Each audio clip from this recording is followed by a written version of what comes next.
हरि ओम नारायण हरि। अखंड कोटि विराट ब्रह्मांड नायक कटगढ़वासी परमपिता परमात्मा के श्री चरणों में कोटि कोटि प्रणाम करते हैं। आइए थोड़ी सी चर्चा करें। आज किसी और विषय को लेकर हम कल हाजिर होंगे। आज थोड़ा सा चर्चा करें सार भाव में। संसार में जो हम जी रहे हैं, संसार में जो हम जी रहे हैं वो दो तरह से जीवन यापन कर रहे हैं। एक तो जीवन जी रहे हैं आवश्यकता में, और दूसरा जीवन जी रहे हैं इच्छाओं में। एक आवश्यकता, दूसरी इच्छा।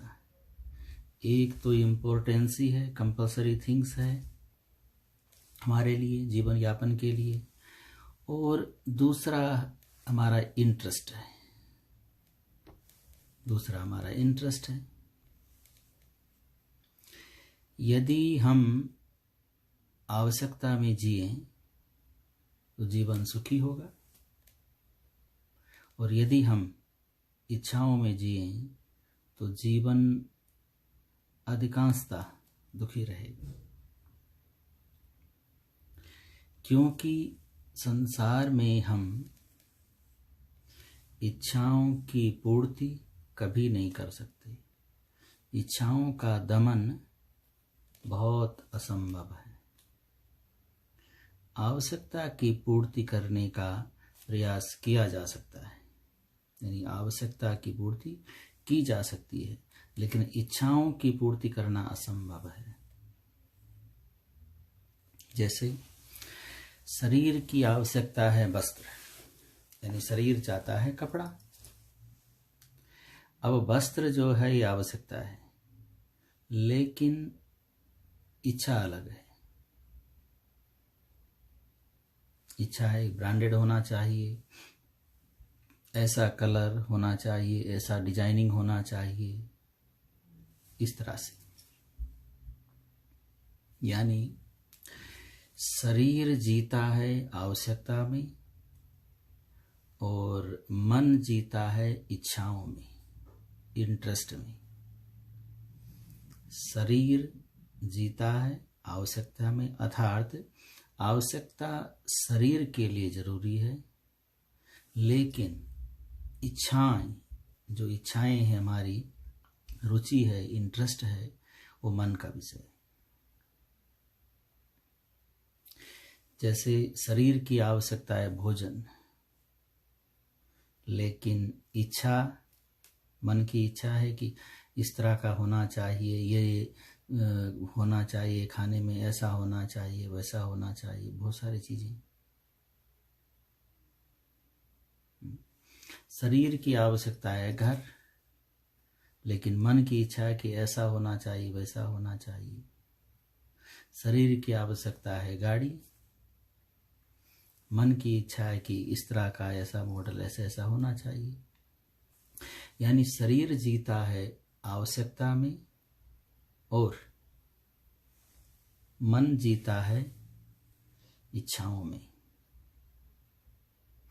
आवश्यकता की पूर्ति की जा सकती है, लेकिन इच्छाओं की पूर्ति करना असंभव है।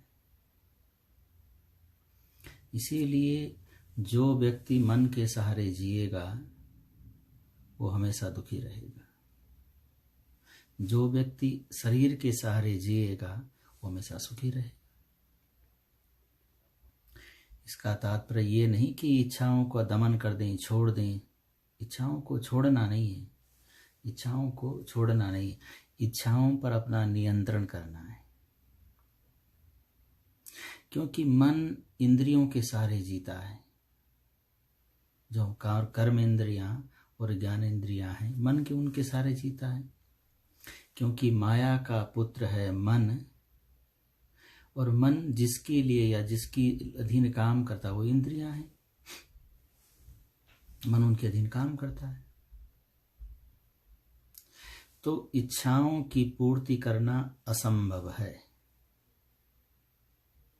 इसलिए मन को बस में करना असंभव है। और जब मन को वश में करना बहुत कठिन है तो फिर इच्छाओं पर नियंत्रण करना भी बहुत कठिन होगा। तो शरीर के सहारे जीने का प्रयास करें, मन के सहारे जीने का प्रयास न करें, क्योंकि यदि हम मन के सहारे जीते हैं तो दुखी रहेंगे। एक इच्छा की पूर्ति करी, जैसे वो इच्छा पूरी हुई दूसरी इच्छा जागृत हुई। जैसे उसको पूरा करने का प्रयास किया वैसे ही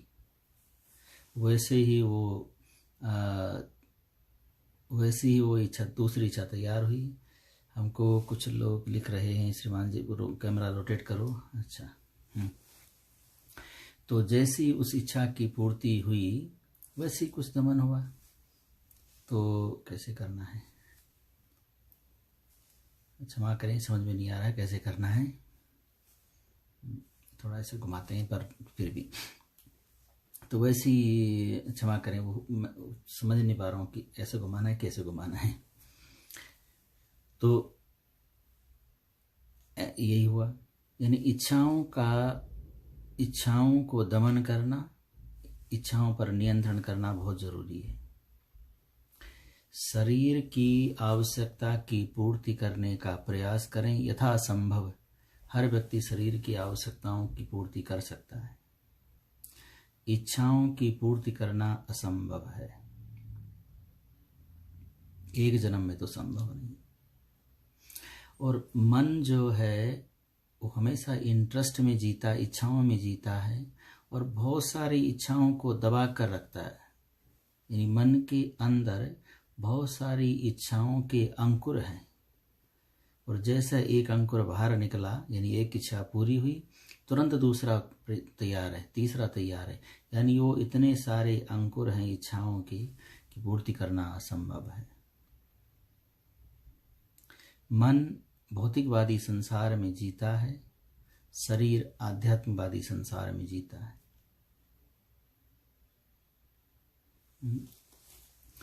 तो मन को बस में करना बड़ा कठिन है, इसलिए इच्छाओं की पूर्ति करना भी बड़ा कठिन है।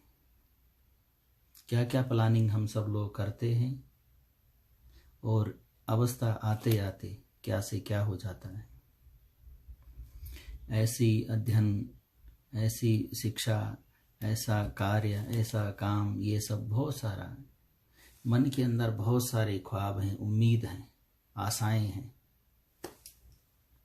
लेकिन किसी किसी भाग्यवान के पूरे हो पाते हैं, बाकी तो सब अधूरा रह जाता है और घूम फिर के मुड़ कर के अपने जीवन को आगे बढ़ाना पड़ता है। और अंततः केवल इतना समझौता करना पड़ता है कि भाग्य में ऐसे लिखा है। इच्छाओं की पूर्ति रावण महाराज नहीं कर पाए, जिनकी आयु 1,27,00,000 वर्ष से अधिक मानी गई है। यानी इतने सारे जन्मों में, इतने सारे आयु में इच्छाओं की पूर्ति नहीं कर पाए, तो हम लोग 20-50-100 साल में क्या कर पाएंगे। इच्छाओं की पूर्ति करना असंभव है। इसलिए मानवता को आवश्यकता के सहारे जीने का प्रयास करना है। अब प्रश्न ये है कि इच्छाओं को कैसे मारें। देखिए, जैसे हमने कहा कि माया का पुत्र है मन। मन माया का पुत्र है, माया हमने बनाई नहीं। तो मन के अंदर जो इच्छा प्रकट हो रही है वो भी हमने नहीं बनाई, उसका कारण कोई और है। और जिसका कारण ही कोई और है, जन्मदाता ही कोई और है,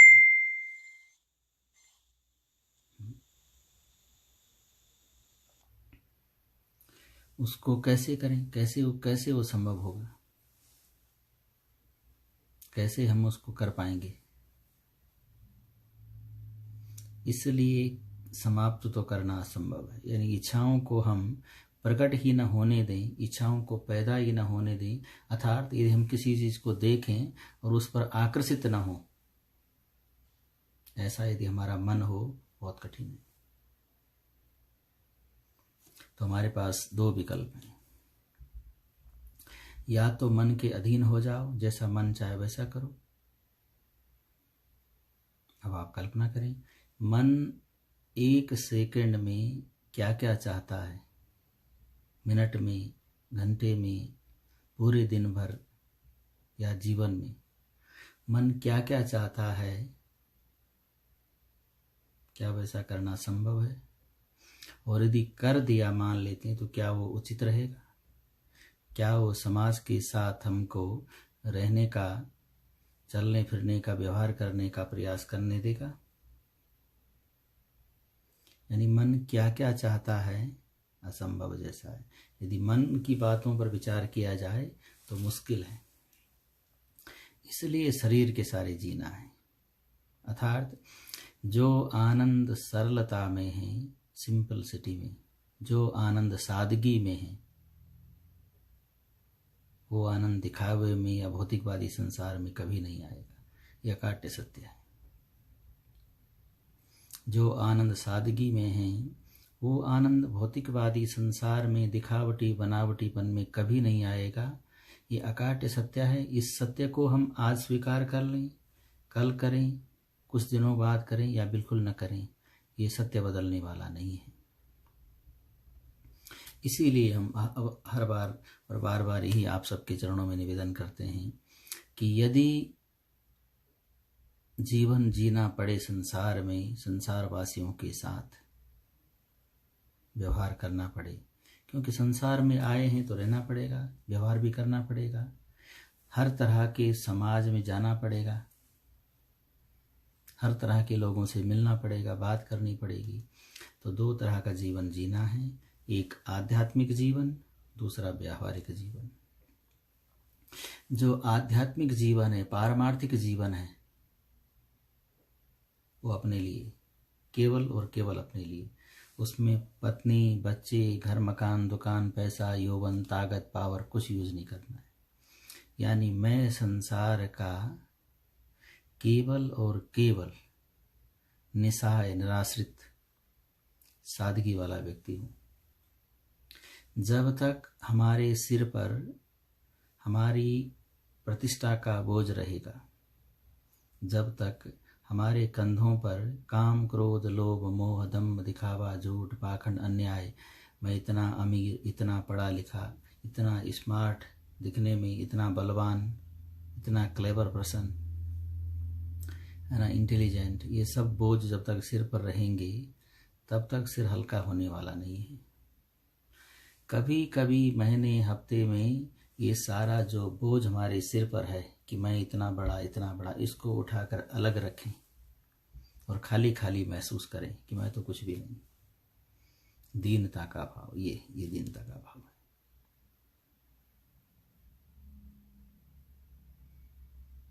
है ना। दीनता का भाव जब रखेंगे तब जाके हम समझ पाएंगे सादगी का आनंद क्या है। दिखावटी, बनावटी, खोखलापन होता है, कुछ समय तक तो ठीक है, लेकिन हमेशा नहीं। इसलिए अपने लिए आध्यात्मिक या पारमार्थिक जीवन जीना है, जिसमें केवल सादगी भरा जीवन हो। वो कैसे जीने का प्रयास करना है?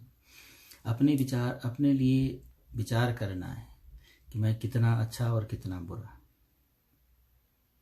अपने आत्म कल्याण के लिए मैंने क्या किया और क्या नहीं किया।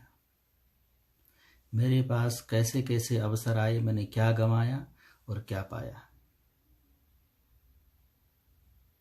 मेरे पास क्या साधन है जिनका मैं सदुपयोग कर सकता हूँ, क्या साधन नहीं है जिसको मैं प्राप्त कर सकता हूँ।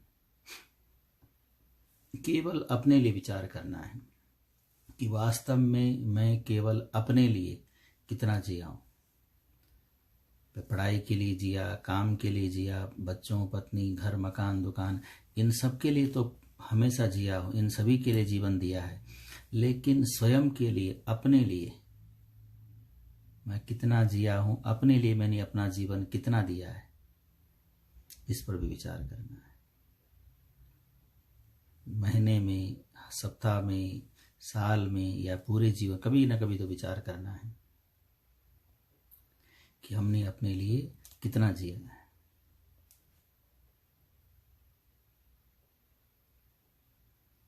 है ना।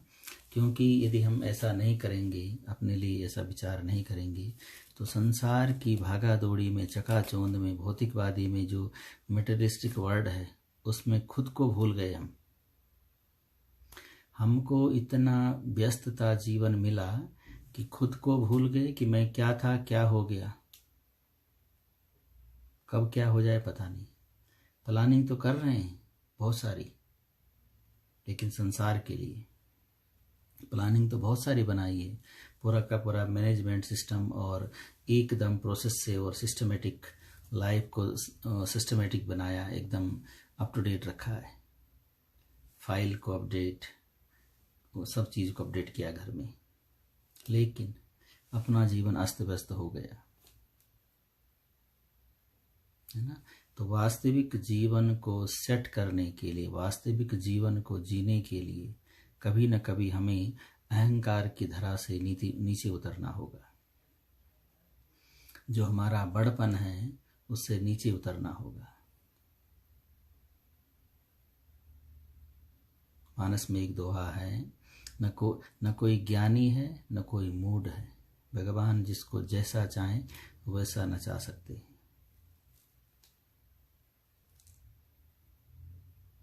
जो लोग भगवान को नहीं मानते उनका क्या होगा।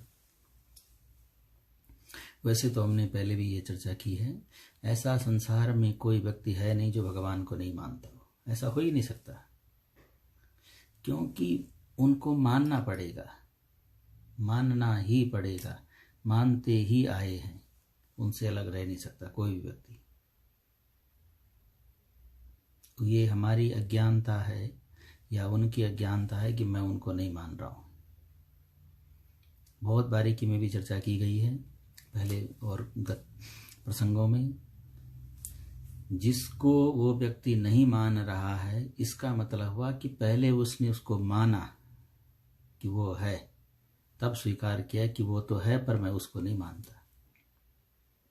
जिसको वो नहीं मान रहा है, इसका मतलब हुआ वो है पर उसको वो नहीं मान रहा है। मानना तो पड़ेगा कि वो है, ऐसा कैसे हो जाएगा। बस जब वो नहीं मान रहा या मान रहा है, उसके लिए कोई चीज़ तो होनी चाहिए जिसको वो माने या न माने। तो जो चीज़ है उसको वो नहीं मान रहा है, इसका मतलब ये हुआ कि भगवान तो है, ये तो मानना पड़ेगा, पर उसको स्वीकार नहीं कर रहा।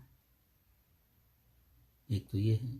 दूसरा, संसार में हर व्यक्ति आनंद चाहता है। हमने कुछ दिन पहले, एक आध महीने पहले एक वीडियो उसमें बताया था कि संसार में हर व्यक्ति आनंद ही क्यों चाहता है, इस पर विशेष से चर्चा की थी लंबी विचार से। लेकिन सार भाव में ये है कि रसो वैश्यम लिखा है ना, कि परमात्मा कहो या आनंद कहो, वो पर्यायवाची शब्द हैं, वो सिनोनिम्स एक दूसरे के पर्यायवाची शब्द हैं। या तो आनंद कहो या भगवान कहो, दोनों एक ही है, क्योंकि आनंद घन जो है केवल परमात्मा है। तो हर व्यक्ति संसार का आनंद चाहता है, आनंद ही चाहता है, इसका मतलब है कि भगवान को चाहता है। संसार में कोई व्यक्ति दुखी नहीं होना चाहता, और सच्चा सुख तो केवल परमात्मा ही है, बाकी तो झूठा सुख है संसार में। संसार के सभी सुख मिलने के बाद घटने वाले हैं, इस पर भी लंबी चौड़ी चर्चा की गई पीछे। जितने भी सुख संसार के हैं, ध्यान से विचार कीजिएगा एकांत में, संसार में जितने भी सुख हैं जिसको हम इंजॉयमेंट मानते हैं, वो सुख मिलने के बाद घटने वाले हैं। जैसे मान लेते हैं उदाहरण के तौर पर, जब शादी नहीं हुई है और मंगनी हो गई, एंगेजमेंट हो गई, तो बस मन में कई प्रकार के ख्वाब आते हैं, अब शादी होने वाली, ये सुख होगा, ऐसा करेंगे वैसा करेंगे। जैसी शादी हुई, यानी जो व्यक्ति बहुत मन में ख्वाब बना था, जैसे वो मिला, जिस दिन वो मिला उसी दिन से आनंद घटना प्रारंभ हो गया। जब तक मिला नहीं था तब तक बहुत अच्छा, और घटते घटते घटते घटते बुढ़ापे तक आनंद जो है लगभग समाप्त हो जाता है। मेरा मतलब प्यार से बिल्कुल नहीं है ना। आनंद का मतलब है कि मिला फिर वो घटता चला गया। है ना। कई उदाहरणों के माध्यम से हमने पहले दिया है। मान लेते हैं किसी को आम बहुत पसंद है और आम मिला नहीं कहीं। एक दिन अचानक वो आया, उसने बहुत सारे आम दिखे और खाना लग गया। तो एक खाया तो बहुत अच्छा लगा, दूसरा खाया उतना अच्छा नहीं लगा जितना पहले था, तीसरा खाया, यानी 4-5 खाने के बाद बस हो गया। संसार का आनंद मिलकर घटने वाला है, बस साधारण सी बात यह है। और परमात्मा प्रदत्त आनंद मिलकर बढ़ने वाला है। तो संसार से तो सुख मिल नहीं सी रहा, क्षणिक सुख मिलेगा पर परमानेंट नहीं मिलेगा, परमानंद कभी नहीं मिलेगा। भक्ति ते तात सुख उन्मूला, सारे सुखों का जो मूल है वो भक्ति है। संसार में सुख है नहीं, दिख रहा है पर है नहीं, अंदर जाके देखेंगे मिलेगा नहीं। जो व्यक्ति जो वस्तु जब तक नहीं मिली तभी तक अच्छी लगती है, जब मिल गई तो मिलकर आनंद घटना प्रारंभ हो जाता है। चाहे वो व्यक्ति हो चाहे वो वस्तु हो, संसार की वस्तु मिलकर आनंद घटाने वाली है, इसलिए परमात्मा आनंद घन है। तो हमेशा जीना चाहिए आवश्यकता में, मन के सहारे न जिए। मन में बहुत सारे ख्वाब हैं, बहुत सारी इच्छाएं हैं, बहुत कुछ करने को मन करता है। सभी कुछ कर लिया तो कैसे संसार में चल पाएंगे और कभी पूर्णता ऐसा कर नहीं पाएंगे। इसलिए इच्छाओं की पूर्ति करने का प्रयास करें, लेकिन मन की इच्छाओं की पूर्ति करने का प्रयास करें, लेकिन आवश्यकताओं के सहारे जीने का प्रयास करें। इच्छा पूरी ना हो तो दुखी ना हो, प्रयास करें और दुखी ना हो। जैसे आप कोई वादा करते हैं, किसी से कमिटमेंट करते हैं, मान लेते हैं कि शादी से पहले बहुत सारे मन में ख्वाब थे, मैं ये करूँगा वो करूँगा, पत्नी के लिए ऐसा करूँगा वैसा करूँगा, बहुत सारा प्लान बनाया था, है ना। शादी के बाद किसी कारणवश हम वो सब बातों को पूरा न कर पाए, पर हमारी करने की मनसा है, हम चाहते हैं हम वो करें, लेकिन मनसा है पर कर नहीं पा रहे हैं। इसका मतलब ये नहीं कि हम दुखी हो गए या हम खराब आदमी हो गए। इसका मतलब है कि मन की हम प्रयास कर रहे हैं, करने का हम प्रयास कर रहे हैं, पर वो पूरा नहीं कर पा रहे हैं। इसका मतलब ये नहीं है कि हम बेकार आदमी हो गए। इच्छाओं की पूर्ति करने का प्रयास करें, मनसा अपनी पवित्र रखें, नहीं हो पाए तो कोई बात नहीं, दुखी ना हो, है ना। तो इसी तरह से कहने का अभिप्राय ये है कि केवल और केवल आवश्यकता के सहारे जीने का प्रयास करें, मन के इच्छाओं के सहारे न जिए। इच्छाओं की पूर्ति करना बहुत असंभव है, आवश्यकता की पूर्ति की जा सकती है, ये जीना है। एक भक्त ने प्रश्न पूछा है कि क्या आज्ञा का पालन करना हमारे धर्म के आधार पर माता पिता गुरु या बुजुर्ग, इनकी आज्ञा का पालन करना या भगवान की आज्ञा का पालन करना चाहिए, क्या ये सत्य है? देखिए, जो बातें कही जाती है वो व्यक्ति विशेष को ध्यान में रख कर नहीं कही जाती, वो सामान्य जनमानस के लिए होती है, किसी एक आदमी के लिए नहीं है, ना? तो हाँ, ये सत्य है कि माता पिता गुरु और बुजुर्ग लोग, जो हमारे बड़े लोग हैं, हमारा भला चाहते हैं, उनकी आज्ञा का पालन करना चाहिए, ये अकाट्य सत्य है। लेकिन यदि बुद्धि विवेक के आधार पर भगवान भी उल्टी बात कहे, वो स्वीकार्य नहीं है। वेदों के आधार पर जो है, यदि वेद विरुद्ध भगवान भी उपदेश करे तो वो भी नहीं मानना है। इसका तरोताजा उदाहरण है, भगवान बुद्ध को हम भगवान मानते हैं, उनको भगवान का 10वां अवतार मानते, श्री नारायण का उनको अवतार मानते, रीइंकार्नेशन जिसको बोलते हैं उसको मानते हैं, भगवान बुद्ध को मानते हैं और भगवान की तरह मानते हैं, क्योंकि भगवान के अवतार हैं, उसी तरह उनका सम्मान करते हैं, लेकिन उनकी कहीं पूजा नहीं करते, उनकी बताई हुई बातों पर विचार नहीं करते। वेद विरुद्ध यदि कोई कहे तो वो भगवान भी हो तब भी स्वीकार्य नहीं है। भगवान बुद्ध को भगवान मानते हैं, सम्मान करते हैं, अर्चना करते हैं, लेकिन उनकी जगह जगह पूजा, यानी पूजा का तात्पर्य कि उनकी बताई हुई बातों को नहीं मानते। उनका कारण था कि उन्होंने वैसा क्यों बताया है, वो कारण था, पर कारण कुछ भी रहा हो, लेकिन उनको हम नहीं पूछते। कहीं भी आपने देखा होगा, पूछते नहीं।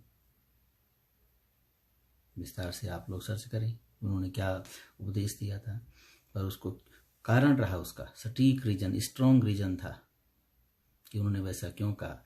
लेकिन वेदों के विपरीत कहा परिस्थिति के आधार पर तो नहीं पूछते।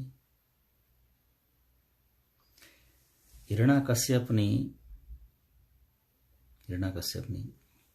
कहा था, लेकिन माना नहीं वो प्रहलाद ने। यानी पिता के वचनों का पालन करना बहुत अनिवार्य है, लेकिन आज्ञा अनुसार भी उसका पालन नहीं किया गया, क्योंकि उन्होंने वेद विरुद्ध कहा कि मैं ही सब कुछ हूँ, मेरे अलावा और कुछ नहीं है, ना भगवान है ना कुछ, मेरा अर्चन करो, मेरा पूजन करो, मेरी बातों को मानो।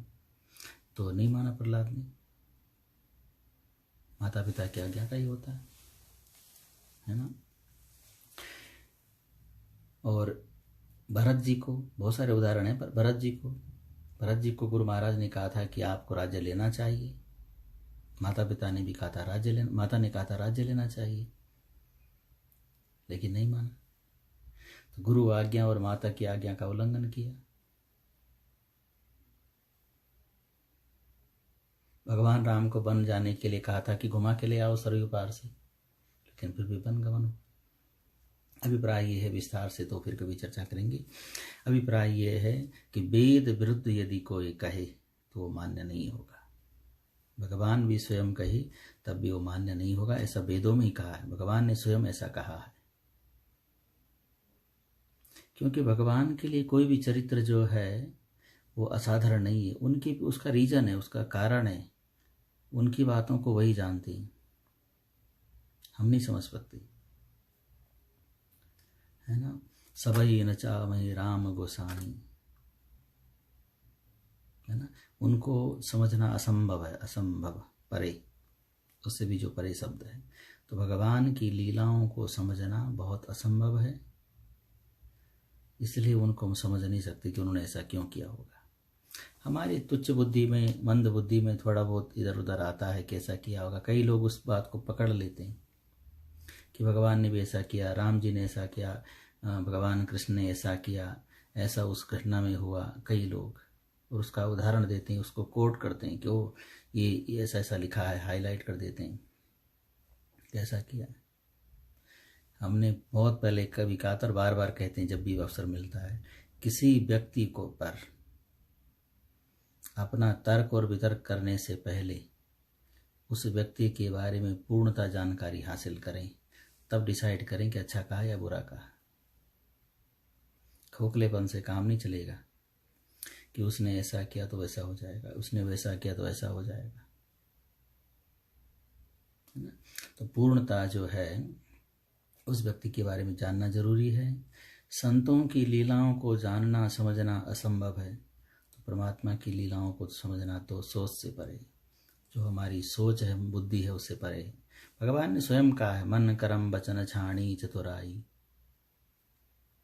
है ना। मेरे को मन कर्म और बुद्धि से आप जान नहीं सकते कभी भी, और हमारे पास यही माध्यम है, या तो मन से सोचेंगे, या बुद्धि से कुछ विचार करेंगे, या कुछ अच्छा काम करेंगे। और भगवान ने कहा मैं तीनों से परे हूँ, तो समझ नहीं सकते उनको। तो जब उनको समझ नहीं सकते तो तर्क वितर्क करना असंभव है। इसलिए शरणागति ही अच्छा मार्ग है।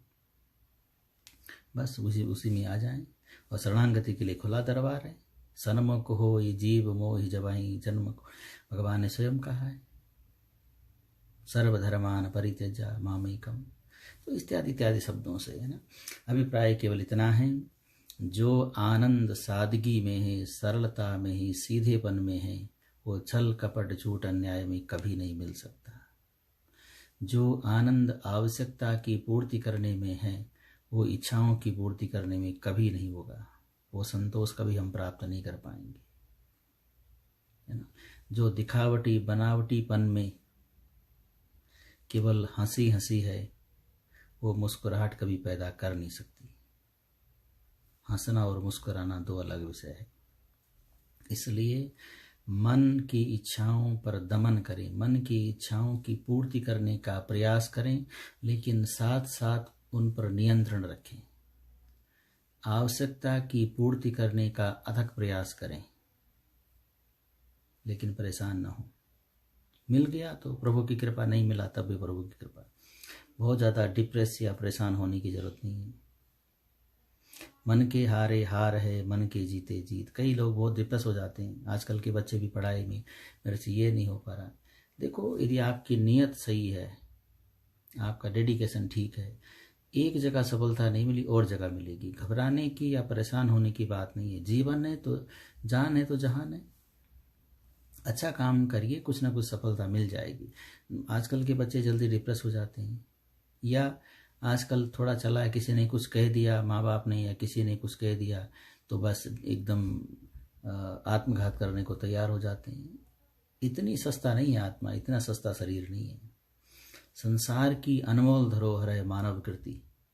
संसार की सर्वोत्कृष्ट यानी सबसे उत्कृष्ट जो है, सबसे अच्छी जो कृति है वो इंसान है। ये बड़ा अनमोल है। बड़े भाग्यमान उस तन पावा, सुर दुर्लभ सब ग्रंथ ही गावा। ऐसा नहीं है, बड़े भाग्य से मिला है, बड़े पुण्य से मिला है। इस मानव शरीर का एक एक क्षण और इस शरीर का एक एक कण अमूल्य है ना, बड़ा मूल्यवान है। इसको संभाल कर रखें, इसकी सुरक्षा, इसका सदुपयोग करने का प्रयास करें। थोड़ा सा वैचारिक मतभेद हो जाए दोस्तों में, पिता पुत्र में, माता में, बहनों में, पत्नी में, बच्चों के साथ, समाज के साथ, तो बड़ा डिप्रेस हो जाते हैं कि मेरे ऐसा हो गया, मेरे को ऐसा बोल दिया, ये हो गया। देखो, ऐसा मानव शरीर सबसे सर्वोत्कृष्ट कृति है, बस इसकी सुरक्षा सबसे पहले है। बाकी सब ऊपर नीचे चलता रहता संसार में। इसलिए बड़ा ध्यान रखें अपने जनों का, है ना। सबसे मूल्यवान मानव शरीर। हमने इस बारे में भी कई बार पहले चर्चा की है विस्तार से। तो अंत तक केवल सभी के चरणों ये निवेदन, यही प्रार्थना करते हैं कि आइए सादगी में जीवन जीने का प्रयास करें। अपने लिए दिखावटी बनावटीपन कम रखें या ना के बराबर रखें, या रखें तो केवल समाज के लिए रखें। अपने लिए आध्यात्मिक जीवन जीने का प्रयास करें। बहुत ज़्यादा दुखी और बहुत ज़्यादा सुखी ना हो। कुछ खो गया, बहुत ज़्यादा दुखी ना हो, कंट्रोल करने का प्रयास करें। बहुत ज़्यादा पद मिल जाए, कुछ सम्मान मिल जाए, तब भी बहुत ज़्यादा सुखी ना हो। ये तो सब संसार में आना जाना है। लाभ हानि, यश अपयश, सब विधिहात, है ना।